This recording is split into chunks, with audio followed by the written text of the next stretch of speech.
A high-pitched voice, just shy of shouting, pierces the bustling hum inside the aircraft cabin.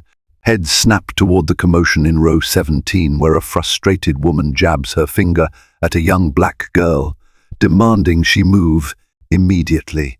Passengers fall silent, bracing for confrontation. Someone wonders if security will be called. Others start filming on their phones.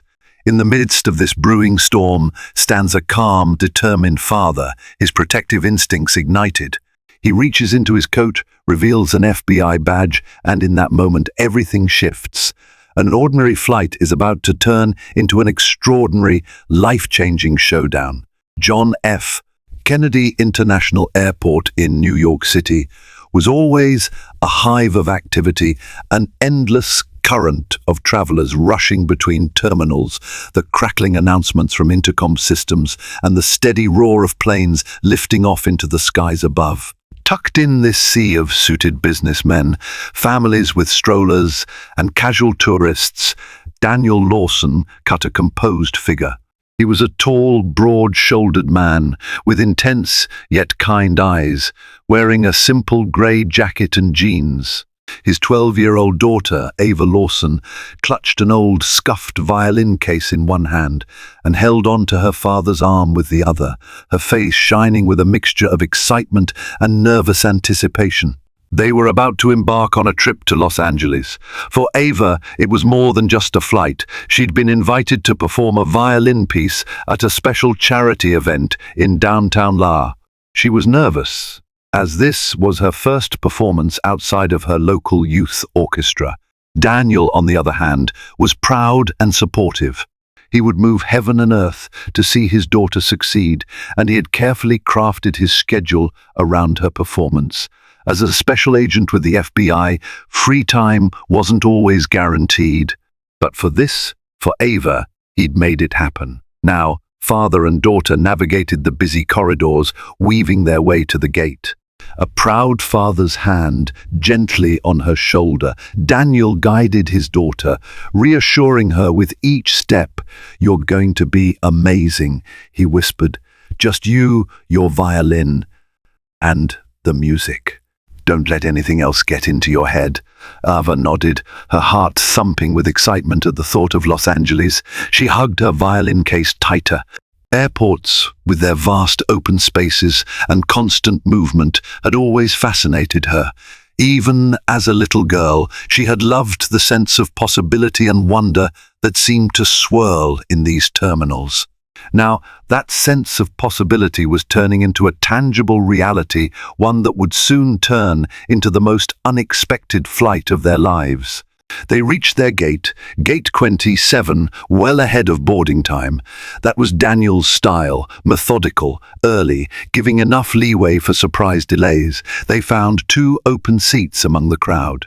Ava settled in, rummaging for a moment in her backpack to fetch her favorite music book. Daniel took the moment to glance around, a habit formed from years on the job, always scanning, always mindful of his surroundings. While Ava buried herself in the pages of music, Daniel noticed a woman a few seats away, her posture rigid and her gaze flickering in their direction. She wore a sleek black pencil skirt and an immaculate white blouse, with a light sweater draped over her shoulders. A designer bag perched primly on her lap. Her hair, dyed a lighter shade of blonde, was pulled into a low chignon. She seemed to exude an aura of impatience, tapping her fingers on the handle of the bag, eyes darting from the gate attendant to her phone. Daniel found nothing overtly threatening about her at the time, just a slight tension that many travelers wore at airports. Yet there was something in the way her eyes caught on Ava, like she was sizing her up with a distaste that Daniel, out of paternal habit, instantly disliked. But he merely noted the feeling, reminded himself that people wore all kinds of expressions in airports, and turned his attention to Ava, who asked him to help with a tricky measure in her piece. When the boarding announcement came, the crowd swelled toward the gate entrance. The usual clamor arose, families hoping to board early, first-class passengers stepping forward, folks anxiously checking seat assignments. Daniel and Ava waited patiently for their group to be called. As they inched down the jet bridge, Daniel heard snatches of conversation, people excited about vacations, others complaining about cramped seats or the airline's policies. Inside the plane, after sorting out their carry-on, they made their way to their assigned row, 17A and 17B. Ava insisted on the window seat. Daniel tucked his daughter's violin carefully in the overhead compartment, ensuring it was secure. Another few minutes, and they were settled, Ava gleefully peering out the window at the baggage vehicles and the shimmer of runway heat. Suddenly, Daniel felt a presence near him. Glancing up, he recognized the same blonde woman from the waiting area. She was looking at their row with a pinched expression, lips pursed as though she'd just bitten into a lemon. She clutched her boarding pass tightly. Her voice, when it came, was polite enough at first. "Excuse me, I believe you might be in my seat." Daniel double-checked his own boarding pass. "We're 17A and 17B. Is that what your ticket says?" She pressed her lips together. "No, I have 17C, but I was supposed to be seated with my husband, who's further up in the plane." Her eyes darted to Ava. "Thought maybe you could move so I can sit with him. They messed up our tickets." Daniel offered a diplomatic smile. "I'm sorry, ma'am. We specifically booked these seats for the window. My daughter is quite anxious about her violin. She feels more comfortable with the window seat to keep an eye out for how her instrument is stowed or if there's space, etc. I hope you can understand." She made a quick flick of her head, scanning the plane as if considering her next step. "Right, but my husband and I had seats together. The airline made a mistake." Her tone hardened. "You and your daughter can swap seats with him. He's up there in row 9 on an aisle seat. Maybe the window seat next to him is free." Ava shrank back a little, bracing herself for tension, but Daniel remained calm. "Ma'am, I'm sorry about the inconvenience. However, we don't want to be separated." "But you're not really separated if you move together," the woman interrupted. At that moment, a flight attendant approached, sensing the friction. "Is there a problem?" the attendant asked, voice neutral. Daniel looked to the attendant. "This lady wants us to swap seats, but my daughter specifically requested these seats. I'm not sure we want to move." Before the woman could speak, the attendant politely told her that the flight was quite full and seat swaps were not guaranteed. The woman mumbled something about unbelievable, turned and walked up the aisle in a huff to presumably check if row 9 was indeed free or see if some other arrangement could be made. Ava released a quiet sigh. "That was uncomfortable," she whispered. Daniel nodded. "Don't worry about it. Let's just settle in, okay? You have your music if you want to review it." He flashed her a reassuring smile. Neither of them realized just how hostile that woman could become, and how she was only warming up for a bigger confrontation. The flight filled quickly, the overhead bins stuffed capacity. Flight attendants were running through safety checks, instructing people to store baggage properly. Yet, even amidst this boarding chaos, Daniel noticed the woman again. She'd perched herself on the edge of row 9 next to a man who looked equally sour. They exchanged hushed but animated words. Occasionally, the woman's eyes flicked back to Daniel and Ava. Daniel gently patted Ava's shoulder, feeling protective but determined not to cause a scene. He was off duty, on personal time with his daughter. The last thing he wanted was to escalate tension with a stranger over seats. A few minutes later, the flight attendants closed the main cabin door. The usual announcements about flight time and seatbelts began. The plane taxied onto the runway. Ava gazed out the window, enthralled by the movement. Daniel watched the city fall away as they climbed, thinking about how proud he was of his daughter's dedication to the violin. Soon, the plane leveled off, and the steady hum of engines became their soundtrack. Attendants started rolling out the snack carts. Daniel pulled out a book, but a nagging feeling kept him half alert, eyes occasionally drifting up the aisle to see if the woman had truly let the matter go. For a short while, it seemed like she had. But illusions of peace can be fleeting when someone is intent on stirring trouble. The flight was scheduled for just under 6 hours. After about an hour in the air, Ava had slipped on her headphones, listening to recordings of the piece she planned to perform in La. Daniel busied himself with reading. Then, out of nowhere, the blonde woman appeared again beside their row. Her eyes were narrowed, voice low but seething with anger. She addressed Daniel first. "I spoke to the attendant about you refusing to move seats." Her gaze flicked to Ava. "You know, a child doesn't need a window seat. It's downright ridiculous." Daniel calmly closed his book. "Ma'am, we have no obligation to switch. We booked these seats ahead of time, specifically for my daughter's comfort. If the airline made a mistake with your seats, that's unfortunate, but we can't help you." She scoffed. "Comfort, right. Now, let me make myself clear. My husband has specific needs. He has a bad knee, and we were supposed to have an aisle and a seat right next to it so he can stretch it out. This seat here is no good for him. You don't need to be so stubborn." Ava shot an anxious look at her father, clinging to the armrest. The tone from the woman was more venomous than before, and the tension in the aisle was drawing the attention of nearby passengers. Daniel tried to maintain composure. "I understand you're frustrated, but I'm not going to move seats. Please stop harassing my daughter. If there's an issue, talk to the flight attendant." Someone 2 rows behind them murmured, "Yeah, leave them alone." Another voice added, "Pick on someone else." The blonde woman turned bright red, her face taut with fury. She turned sharply, stomping back up the aisle. Ava exhaled. "Dad, that was scary. Why is she so angry?" Daniel placed a reassuring hand on her shoulder. "Not everyone knows how to deal with disappointment. Let's just hope she stays away."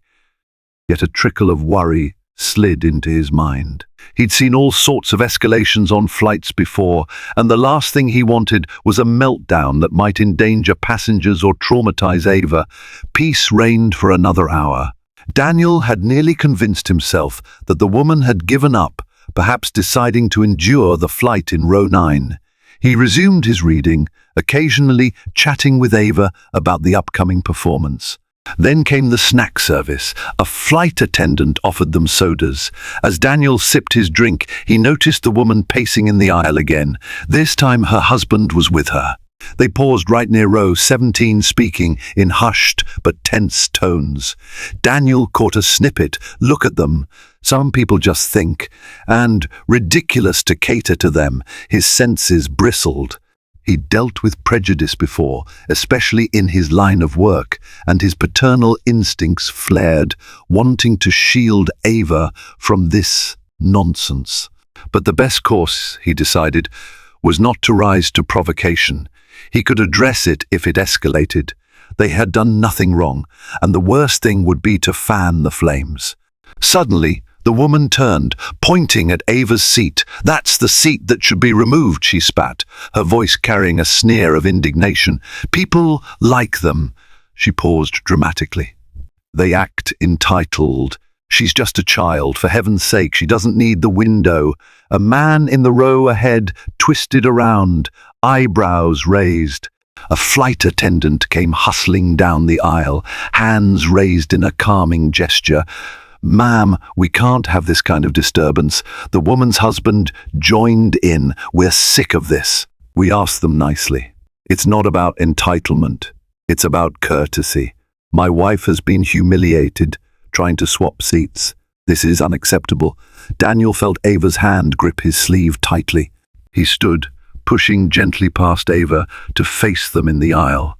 "You need to calm down," he said, voice low and firm. "I'm sorry about your seat situation, but harassing my daughter is crossing the line." She glared. "Your daughter? Ha! This is exactly the problem. People like you think you can stomp on others. Bet you're used to special treatment." Her husband folded his arms, face twisted in a sneer. Daniel took a deep breath, restraining himself.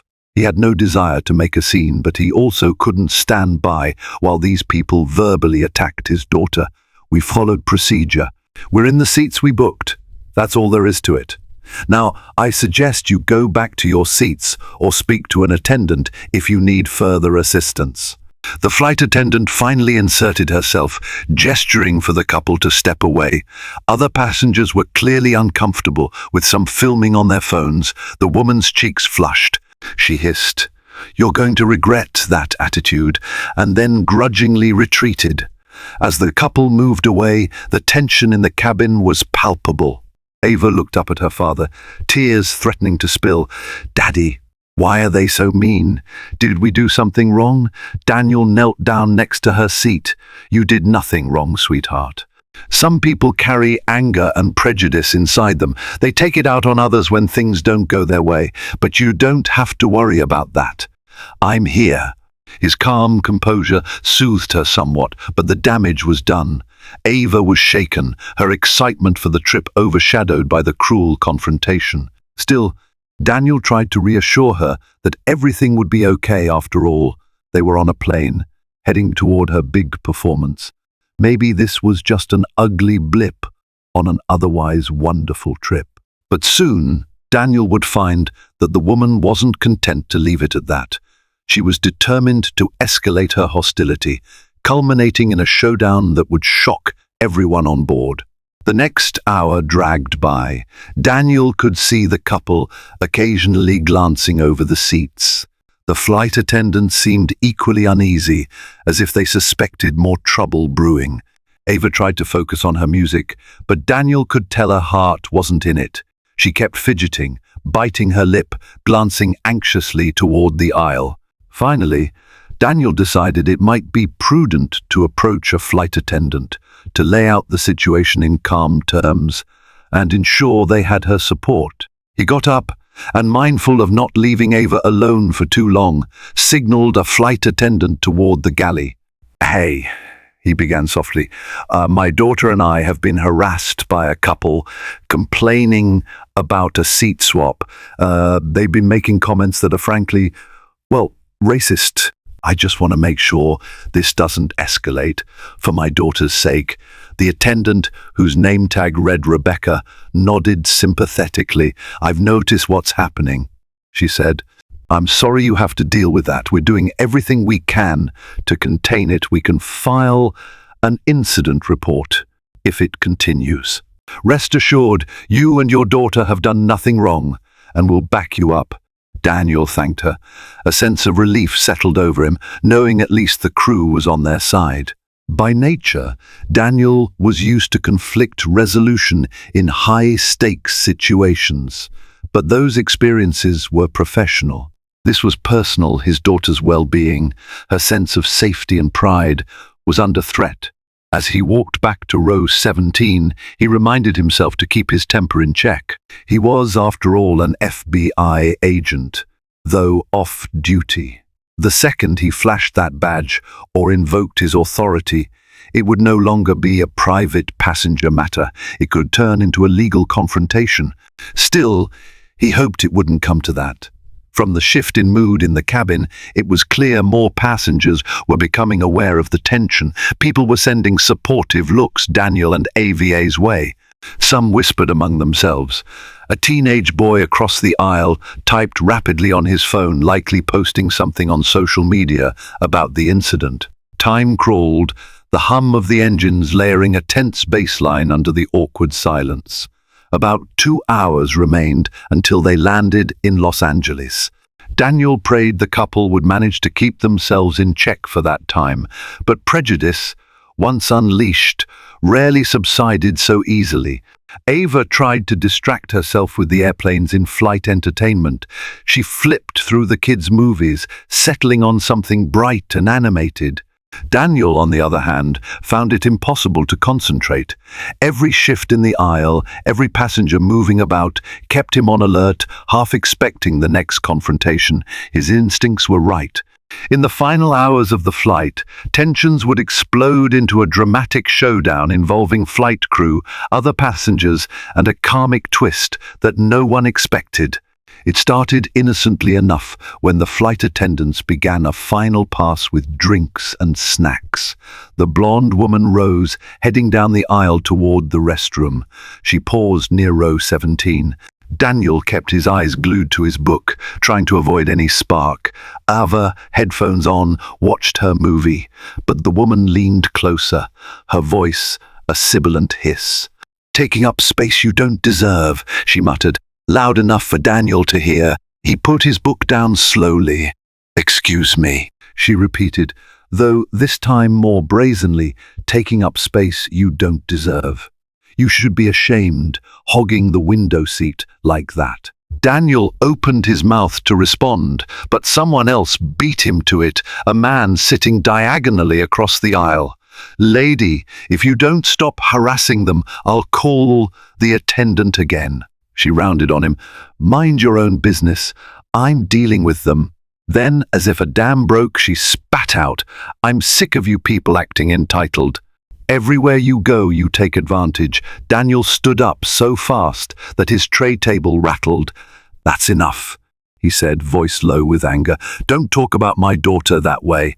At the raised voices, Ava removed her headphones, eyes darting between them in fear. The flight attendant, Rebecca, rushed over, flanked by another attendant. They urged the woman to calm down, to step away, but she didn't. Instead, her voice pitched higher. "This whole plane is witnessing how these people treat us. We asked for a simple courtesy, and they refused.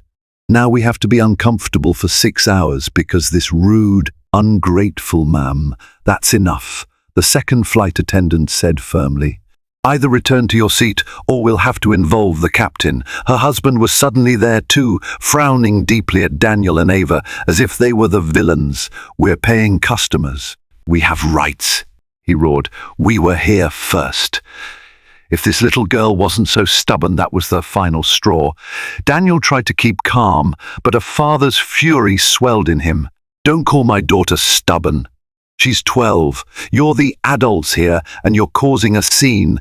His mind whirled with how best to de-escalate. But the woman's words only grew nastier, her racism now as clear as day. "You people always get away with this," she snarled. "Well, not today. I'll see to it that you face consequences." Daniel's pulse pounded. He recognized that look in her eyes, a combination of hate and misguided self-righteousness. Passengers around them began recording with their phones. Ava shrank into her seat, tears forming. He wanted to protect her from this ugliness. Finally, Daniel made a measured decision. He took a small step back, pulled out his wallet, and in a smooth motion flipped it open, revealing his FBI badge. Gasps murmured around them. The woman's tirade cut off abruptly.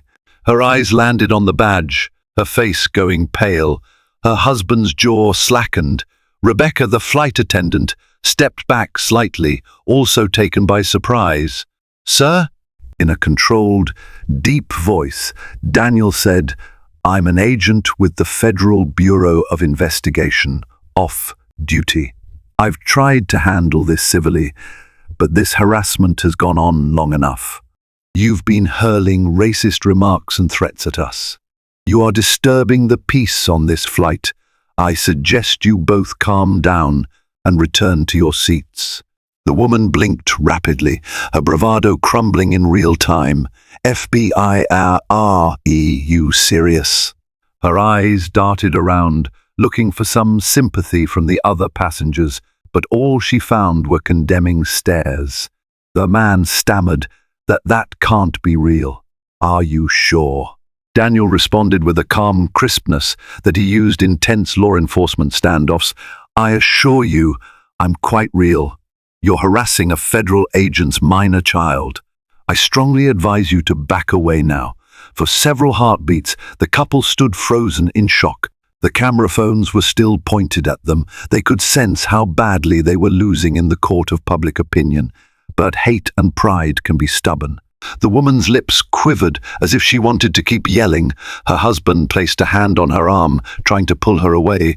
"We should just go," he mumbled, face flushed with humiliation. But it seemed she was beyond listening. She flung off his arm, jabbing a finger at Daniel. "This changes nothing. I don't care if you're an FBI agent. That's no excuse for hogging seats," and she was sputtering, her logic unraveling. The second flight attendant took a firm step forward. "Ma'am, I'm giving you a direct instruction to sit down. We're preparing to land in under an hour.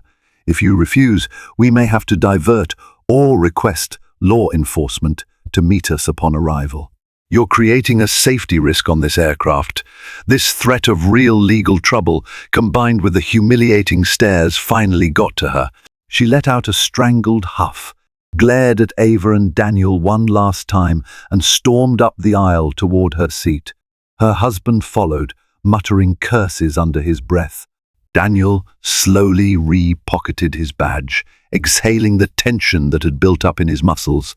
A wave of relief washed over him, though his heart still pounded with adrenaline. He sat next to Ava, who looked up with a mix of awe and unease. "Dad, are we going to get in trouble?" she whispered. He shook his head gently. "No, sweetheart, we did nothing wrong. I just had to show them I'm not someone to be bullied. They'll think twice before messing with us again." The cabin buzzed with a new energy. Some passengers clapped quietly, others murmured among themselves. A handful of them gave Daniel a thumbs up or a supportive nod. One older woman whispered, "Good for you." A child in the row in front asked their parent, "Is he a real FBI agent?" To which the parent responded quietly, "Yes, honey, it looks like he is." In that moment, the flight felt closer, more intimate, united in disgust at the couple's racist tirade. Ava wiped a tear, leaning against Daniel's arm. Despite the tension, she felt safe again, proud of her father. Daniel, for his part, was just grateful it hadn't escalated further. He dreaded the thought of a physical confrontation. And the looming possibility of an unscheduled landing was a nightmare no passenger wanted. Still, the damage was done. The couple had shown no real remorse. But sometimes, real consequences take a little longer to unfold, and in the hour before landing, fate and karma were about to take center stage. The pilot announced their descent into Los Angeles International Airport. Outside the windows, the sprawling city lights of La shimmered. Ava perked up, momentarily forgetting the ordeal. She pressed her nose to the window, excited by the city's sparkle. The flight attendants performed their final checks, ensuring seats were in upright positions, trays stowed. Daniel noticed the couple was still in row 9, stiff-backed, refusing to look at anyone. Suddenly, turbulence struck. The plane lurched, eliciting gasps and startled cries. Daniel, being used to travel, calmly braced his posture, placing a hand on Ava's shoulder. "It's okay, just normal turbulence," he assured her. The plane rocked again, the overhead lights flickering momentarily. Then a voice crackled over the intercom. "Ladies and gentlemen, the captain has turned on the fasten seatbelt sign due to unexpected turbulence. Please remain seated with your seatbelts securely fastened. Flight attendants, take your seats." Daniel and Ava complied. The jostling continued for several minutes, and in that time a certain poetic justice played out. The plane gave a sharp dip that rattled overhead luggage. From somewhere in row 9, there was a panicked shriek, the blonde woman's voice. A few heads turned, but no one could do anything in that moment, strapped into their seats as they were. When the turbulence subsided and the plane continued its gentle descent, Daniel overheard a commotion up front. The blonde woman was in tears, complaining that she felt faint, that her stomach was upset. Her husband tried to console her, but he sounded more annoyed than concerned. Daniel exchanged a brief glance with Ava, who looked up questioningly. He shrugged. "Some things you just can't control," he said softly. The landing was relatively smooth despite the earlier bumps. Tires screeched on the runway, and applause broke out among some relieved passengers. As the plane taxied to the gate, The tension that had built during the flight felt like it might finally break. People began to retrieve their bags from under seats and overhead compartments. Daniel and Ava patiently waited for their turn, not wanting to rush into the aisle and risk another confrontation with the couple. The seatbelt sign turned off and the front rows started gathering their luggage. That's when an airline representative boarded, conferring quietly with the flight attendants. Daniel guessed it was about the incident. He noticed the blonde woman's face turning crimson as the representative asked her a few questions. She kept gesturing angrily toward row 17, but by now the entire plane had seen or heard her meltdown. There was little sympathy to be found. Then, to her evident horror, the airline rep asked her to step off the plane last, presumably to speak further. Daniel breathed a sigh of relief. Whatever the airline wanted to do, it appeared they were taking the matter seriously. He whispered to Ava, "We'll wait a bit. Let them handle everything. We have time." She nodded, a small smile returning now that the ordeal was almost over. One by one, passengers filed off. Some gave Daniel and Ava supportive nods or quiet words of encouragement. The teenage boy from across the aisle quietly said, "That was awesome, man. Glad you stood up to them." Daniel nodded appreciatively. At last, Daniel and Ava rose, retrieving the violin from the overhead bin. The flight attendant, Rebecca, guided them toward the exit, discreetly checking to make sure the troublesome couple remained behind. At the front of the plane, the airline representative apologized to Daniel and Ava. "We are so sorry you experienced this. We'll make sure to report their behavior. If you need to file anything with security, let us know." Daniel, still mindful of Ava's emotional state, responded, "Thank you. We just want to get on with our trip. I appreciate your professionalism." They stepped onto the jet bridge, which was abuzz with the fresh energy of arrival calls to loved ones. The clack of luggage wheels on the floor. Ava clung to her father, relief flooding her. The idea of her performance was now front and center again, overshadowing the ugliness on the plane. But the day wasn't done delivering twists of fate. As they reached the bustling terminal, Daniel saw a cluster of airport security officers stationed near the gate. The blonde woman and her husband were being spoken to firmly. She looked livid, eyes wet with tears of rage. Passengers from the plane walked around them, some openly shaking their heads at the scene. Daniel considered for a moment if he should walk by unnoticed. But just then, the woman caught sight of him. She pointed an accusing finger. "That's him!" she yelled, drawing the attention of the security officers. "He threatened me." He flashed a badge, but I don't even know if it was real. "Arrest him." Daniel felt a flush of anger. He saw Ava tense up, stepping slightly behind him. The security officers looked from the woman to Daniel. "Sir, is that correct?" one asked, politely. Daniel exhaled, producing his badge once more. "I'm Special Agent Daniel Lawson with the FBI off-duty. I never threatened her. She was harassing my daughter on the flight. The airline staff can confirm." The security officers exchanged glances, clearly recognizing the official nature of the badge. One of them turned to the airline representative, who had also come up behind them. The rep nodded, confirming Daniel's version of events. Meanwhile, the couple launched into a loud, sputtering tirade, hurling accusations at Daniel, the airline, and even the FBI.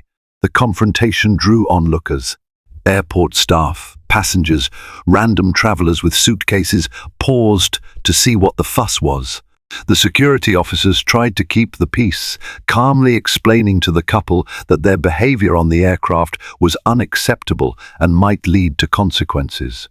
Furious, the woman demanded, "We want to file a complaint for harassment. He used his position to intimidate us.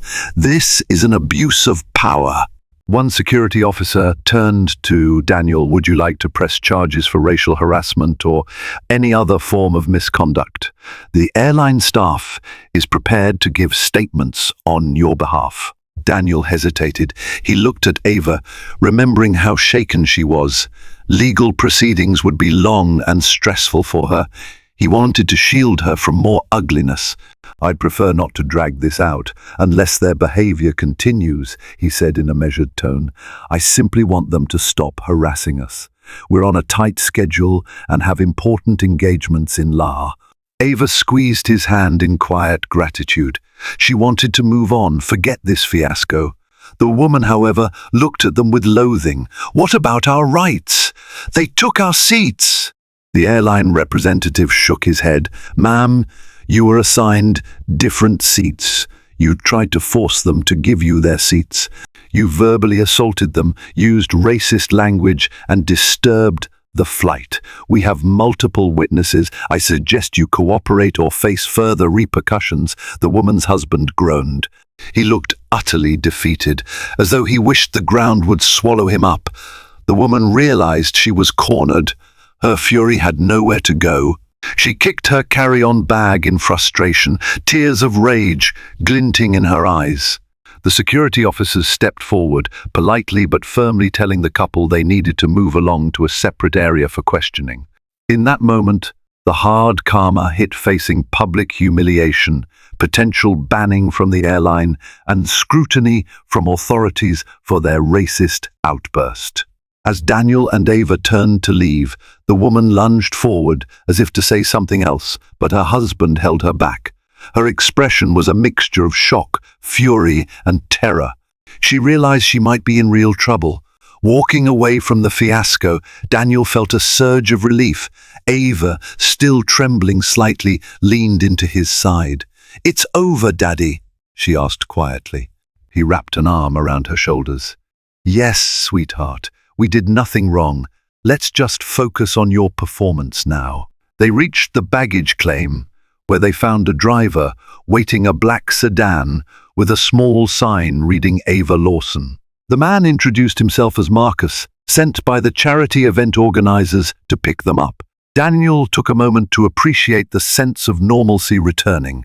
The city beckoned with its palm trees and busy highways. They loaded their suitcases, including the precious violin, into the trunk and settled into the back seat.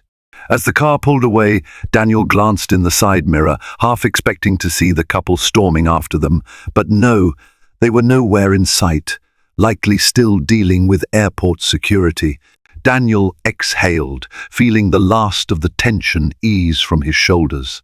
Ava stared out the window, watching LA's iconic skyline grow nearer. Billboards towered above the freeways, advertising movies, music, tech products. Palm trees lined the roads, and the warm California sun made the city shimmer. Marcus, noticing Ava's wide-eyed fascination, offered a smile in the rearview mirror. "First time in La?" She nodded. "Yes, sir. It's bigger than I imagined," Marcus chuckled. "It's a lot to take in, but you'll love it here, especially if you're into music." Ava smiled softly. For a moment, the memory of the plane incident receded. All she could think about was the performance she'd been invited to give, the stage she'd soon stand on. Daniel watched her, his heart full. This was the moment he'd worked so hard for, giving his daughter opportunities, watching her fulfill her potential. The fiasco on the plane, though horrifying, had ended in a measure of justice. The hateful remarks and the meltdown were overshadowed now by the bright possibilities ahead. They arrived at a modest but comfortable hotel in downtown La. The organizers had booked them a suite with a small kitchenette and 2 separate beds. Ava carefully placed her violin case on the bed and unzipped it, checking the instrument's condition. Daniel looked on, proud of her dedication. "Everything okay, sweetheart?" She plucked a string, tested the bow across it, and nodded. "Seems fine." Then, glancing at her father, she asked, "Dad, did I handle things okay on the plane? Maybe I should have spoken up more." Daniel shook his head gently. "No, Ava, you did exactly right. You stayed calm. Sometimes silence is the best defense. People like that are looking for a reaction, and you didn't give them the satisfaction." A thoughtful look crossed her face. "Still, It makes me sad. Why can't people just be nice? He had no simple answer for that. Instead, he gave her a comforting squeeze on her shoulder. Sometimes the world isn't nice, but you showed strength. And I couldn't be prouder. Ava nodded, eyes shining. I want to focus on my music now. That's something I can control.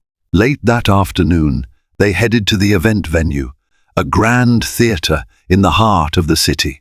It was built in the 1920s and retained much of its old Hollywood charm, with ornate decor and plush red seats.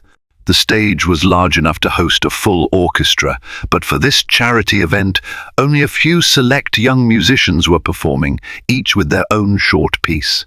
Ava walked onto the stage for her sound check. Daniel stayed in the wings, arms crossed, feeling a swirl of anticipation. He watched her place the violin under her chin, close her eyes, and draw the bow across the strings. Her notes echoed through the empty hall, sweet and clear. She rehearsed for about half an hour, working closely with the sound crew to ensure the microphone placement was perfect. While the flight's ugliness still flickered at the back of Daniel's mind, hearing Ava's violin reminded him that beauty could triumph over hatred. That was something the couple from the plane would never understand. During a short break, Daniel checked his phone. He saw that a video from the plane incident had surfaced on social media. He recognized the teenage boy's handle. The clip, though brief, clearly showed the woman's racist outburst the moment Daniel revealed his badge, and her shock. It had garnered thousands of views, with comments flooding in, condemning the couple's actions. A wave of support for Daniel and Ava came from strangers on the internet, offering solidarity against racism. Daniel's jaw dropped slightly. "This thing is going viral," he muttered to himself. He contemplated showing Ava, but decided it might be too soon. She was focused on her performance. No need to add a viral internet fiasco to her mental load. Unknown to him, the woman and her husband were also receiving massive backlash online. Their faces were plastered on countless reposts, labeled as racists, and many speculated they might face a ban from the airline. The retribution they feared was only beginning. That evening, back in their hotel room, Ava practiced again, quietly going over the final measures of her piece. Daniel brewed a pot of chamomile tea and brought her a cup. "Need to unwind?" he asked, smiling as she took a grateful sip. She nodded. "My nerves are back. Even though I've performed in smaller settings, this is Dad." He sat on the edge of her bed, gently brushing a strand of hair behind her ear. "Remember why you started playing violin? Because you love the music, right?" She closed her eyes, nodding. Daniel recalled the day Ava first heard a violin at a local fair, the wonder that danced in her eyes, how she insisted on lessons from that day on. She was only 6 then, and she'd never wavered in her determination. "That's what you carry on stage," he continued softly. "Not the stress of one performance, not the anger of a hateful stranger. Just you and the melody that speaks to your soul." Ava's tense shoulders relaxed. "Thanks, Dad. I needed that." Finally, the night of the charity performance arrived. The theatre was filled with supporters, local dignitaries, and families of the performers. The stage lights glowed warm and inviting. As Daniel and Ava slipped backstage, they passed through a corridor filled with excited young musicians tuning their instruments, adjusting bow ties and dresses, whispering final words of encouragement. Daniel could see Ava's excitement battling her nerves. He knelt down, straightening a slight wrinkle in her dress. "No matter what happens, I'm proud of you," he whispered. She nodded, taking a deep breath. Soon, her name was announced, and she stepped onto the stage. The spotlight caught her hair, glinting on the polished wood of the violin. There was a hush, and then she began softly at first, letting the notes float into the silence. As the piece grew in complexity, Ava's confidence blossomed. Her bow danced across the strings, each note carrying a warmth and vibrancy that resonated with the audience. Daniel watched from the wings, heart hammering. She looked so grown up, so focused. He saw tears shining in the eyes of a few spectators. By the time she finished, the theatre erupted in applause. She bowed, face flushed with triumph. After the concert, an informal reception was held in the theatre's foyer. As Daniel and Ava entered, they were met with congratulations, compliments, and excited chatter. A local journalist approached them, having recognized Daniel from the viral video. "Excuse me, sir, Agent Lawson, is it? I saw the footage on social media. Would you mind giving a quick statement about what happened on that flight?" Daniel's protective instincts flared. He glanced at Ava, who seemed uncertain. Then he said quietly, "I'd rather keep the focus on my daughter's performance tonight. The incident on the plane is under review. The airline and, if necessary, law enforcement will handle it." The journalist seemed disappointed but respectful. "Of course. Congratulations to your daughter, though she played beautifully." Ava smiled shyly. She was still basking in the afterglow of her successful performance. They mingled with the other performers and guests for a while, nibbling on appetizers. Throughout the night, no matter where they turned, they received praise for Ava's violin skills and discreet nods of respect and appreciation for Daniel's stance on the plane. It seemed the whole event was quietly abuzz about the father-daughter duo. Just as they were preparing to leave, an older gentleman with salt and pepper hair approached them. He carried himself with quiet dignity, wearing a simple but well-tailored suit. "Mr. Lawson, Ava," he greeted them. Daniel recognized him, John Teller, one of the philanthropic sponsors of the event, well known in Los Angeles for supporting youth musicians. "I just wanted to say," Teller began, "your performance was mesmerizing, young lady, truly. And," he continued, nodding at Daniel, "you've both had quite the day, from what I hear." Ava blushed, mumbling a soft "thank you, sir." Teller smiled kindly. "Ava, would you be interested in a scholarship to attend a summer music program here in La? It's something we run annually for emerging talent. I'd be honored to offer you a place." Ava's eyes lit up, her hands tightening on her violin case. "Yes, sir, that would be amazing." Daniel felt his throat tighten with gratitude. "Thank you, Mr. Teller. That's an incredible opportunity. We'll definitely consider it." Teller gave them a nod. "I'll have my assistant send you the details. Keep playing, Ava. You have a gift." With that, he slipped away into the crowd, leaving father and daughter almost breathless with excitement. Later that night, back in their hotel room, Ava stood by the window, gazing at the lights of downtown La. Daniel joined her, resting a hand on her shoulder. "How does it feel?" he asked softly. She turned to him, eyes shining. "Like a dream I don't want to wake up from." A pause. "Dad, I was thinking about those people on the plane. It's funny, if they hadn't harassed us, maybe that video wouldn't have gone viral, and maybe I wouldn't have gotten all that extra attention from Mr. Teller. It's strange how things work out." Daniel nodded thoughtfully. Sometimes good can come from bad. Doesn't justify their actions, but it shows we can find light even when others try to bring darkness. He gently squeezed her hand. "Now let's get some rest. We have a lot to plan for your future." Ava smiled, stepping away from the window. "Okay. Good night, Dad." The next morning, Daniel woke to a flood of notifications. He scrolled through them while Ava slept. Social media was ablaze with the story of the racist couple. Multiple news outlets had picked it up. Allegedly, the airline had initiated a formal investigation. Some sources reported the couple might be banned from flying with that airline, pending the outcome of the inquiry. Others claimed the FBI's internal affairs might have a statement, but Daniel doubted that. It was purely a personal situation, not an official FBI operation. Nevertheless, the public condemnation was swift and fierce. The couple's faces were widely shared, with netizens dissecting their every action. Some commentators argued for compassion, that the public shame was punishment enough. Others called for legal consequences. Daniel sighed, feeling no joy in their downfall. All he cared about was that Ava was safe and valued.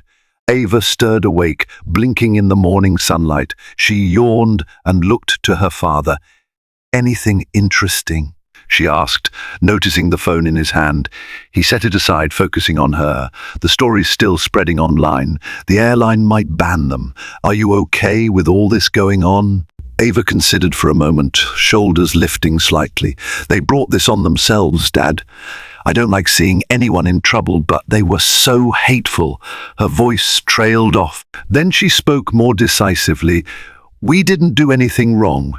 We were just sitting in our assigned seats. I hope they learned something from this." Daniel nodded, proud of her balanced perspective. "I hope so too." Their time in La was short but memorable.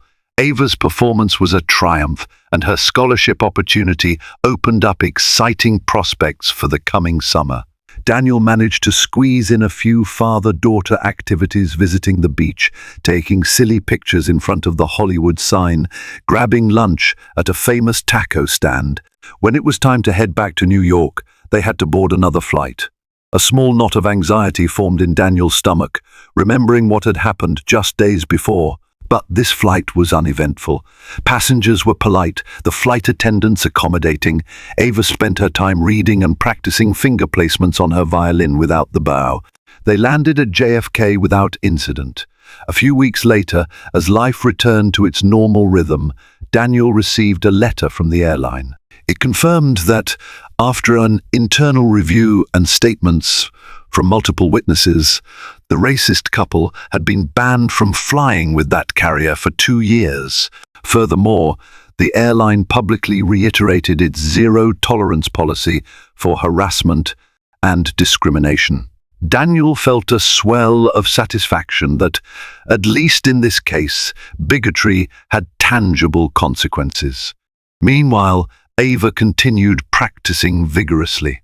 She prepared for her upcoming scholarship program with renewed determination, grateful for the chance to grow her talent.